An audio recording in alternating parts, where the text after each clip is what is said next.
לאחור ומה נראה מאתמול אם נזכור איך בזבזנו ימים של ריצות, מלחמות, צירוף של שעות. Dans les brachot de la parashat Kitavo, on voit un passouk qui est extraordinaire, une bracha extraordinaire que nous fait Akadosh Baruch Hu. Il nous dit comme ça: Untanecha Adonai les roches velo lazanav. Akadosh Baruch Hu te mettra à la tête et pas à la queue. Ve'aita rak le ma'ala velo tie le mata. Et tu seras en haut, mais tu ne seras pas en bas. Alors, ce passouk-là, on le retrouve aussi dans les 2 soirs de Rosh Hashanah quand on mange la tête d'agneau. Qu'est-ce qu'on dit? Sheyeh les roches velo lazanav. Mais on ne comprend pas très bien ces psukim-là. Pourquoi? Parce que si Akadosh Baruch Hu nous met à la tête, automatiquement, il ne nous mettra pas à la queue. Et s'il nous met en haut, automatiquement, il ne va pas nous mettre en bas. Alors, que veut nous enseigner ces psukim-là? Le Me'ar Loez, Rabbi Yaakov Kouli, nous explique et nous dit, nous raconte une histoire pour bien comprendre ces psukim-là. Il nous dit, c'est un jour un béné Israël qui se lève le matin et qui dit à sa femme: j'ai fait un rêve extraordinaire. Tu sais ce que j'ai rêvé? J'ai rêvé que le roi montait une échelle de 100 marches. Et arrivé à la 100e marche, il est rentré dans son jardin, au palais. Alors sa femme le regarde et lui dit: mais c'est un rêve extraordinaire. Pourquoi tu ne vas pas le raconter au roi? Pas le raconter. Alors il prend ses affaires et il part au palais et il va raconter l'histoire au roi. Il lui dit: mon roi, j'ai fait un rêve extraordinaire. Je vous ai rêvé en train de monter une échelle de 100 marches et arrivé à la 100e marche, vous êtes rentré dans votre jardin. Alors le roi le regarde et lui dit: waouh, aujourd'hui tu m'as rendu joyeux, c'est un rêve extraordinaire que tu viens de faire. Et bien pour te récompenser, je vais te donner 100 pièces d'or. Alors il retourne chez lui et il dit à sa femme: regarde, j'ai gagné 100 pièces d'or, j'ai rêvé du roi, et bon, Hachem, on va faire la fête comme il se doit. Alors la femme, le lendemain, elle raconte à sa voisine l'histoire. Elle lui dit: mon mari a gagné 100 pièces d'or. Elle a rêvé le roi qui montait des marches sur une échelle.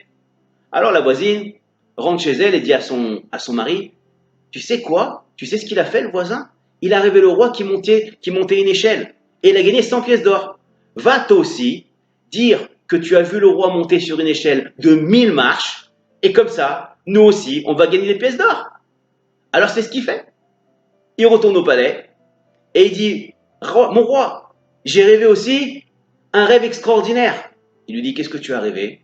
J'ai rêvé que vous montiez une échelle de 1000 marches. Il lui dit: et alors? Et alors, je vous ai rêvé sur une échelle de 1000 marches. Il lui dit: ça, c'est pas un bon rêve. Alors, il lui dit: mais je comprends pas. Pourquoi c'est pas un bon rêve? Je vous ai rêvé sur une échelle en train de monter. Il lui dit: non, c'est pas un bon rêve. Il lui dit: mais je comprends pas. Mon voisin qui est venu hier, il vous a raconté le même rêve et il a gagné 100 pièces d'or et vous me dites que maintenant c'est pas un bon rêve. Lui, vous lui avez dit que c'était un bon rêve. Il dit: non, la différence entre lui et toi, c'est que lui, je suis rentré après les 100 marches dans le jardin. Mais toi, une fois que je suis arrivé à la 1000e marche tout en haut, qu'est-ce que je vais faire? Je vais redescendre. Donc automatiquement, c'est pas un bon rêve. Je reste pas en haut. Le Rabbi Yaakov Kouli, le Me'ar Loez, nous explique et nous dit: c'est ça le mashal de ce qu'on veut nous dire ici. Quand Kadosh Baruch Hu, il va nous mettre les roches velo lazanav, Kadosh Baruch Hu, il va nous mettre à la tête. Mais on va rester en haut, on ne va pas descendre en bas.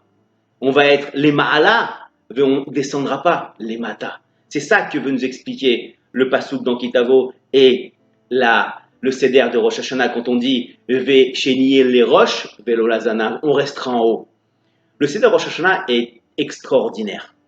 On voit dans le seder de Rosh Hashanah qu'on mange des fruits, des légumes. Mais pourquoi est-ce qu'on mange ces fruits-là et ces légumes-là? La Gemara dans Kiritut nous explique, et la Gemara dans Horayot aussi, elle nous dit qu'en fait, ces fruits-là ont une particularité. En fait, qu'est-ce qu'ils ont? Ils poussent plus vite que les autres.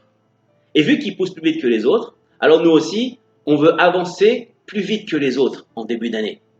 Alors qu'est-ce qu'on fait? On a une mitzvah de les voir, de les regarder.